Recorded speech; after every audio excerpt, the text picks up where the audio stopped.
Villa Bassi Ratgeb, una perla nelle terme. Qui pernottarono nell'Ottocento personaggi del calibro di Eugenio Napoleone, figliastro del Bonaparte e viceré del Regno d'Italia.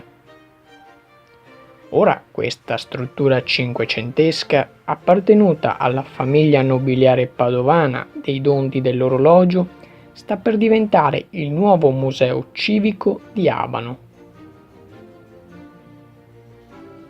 Di proprietà del comune termale dal 1979, il nuovo polo museale aprirà i battenti in dicembre, a distanza di 40 anni da quando venne concepito.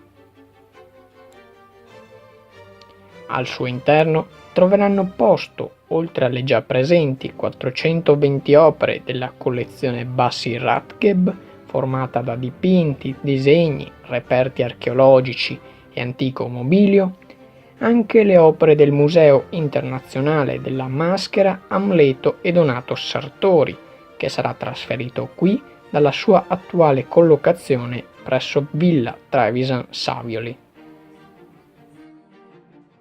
Villa Bassi ospiterà anche eventi, serate a tema e altre iniziative per favorire un museo vivo. Sfisciamer Channel News, Abano Terme.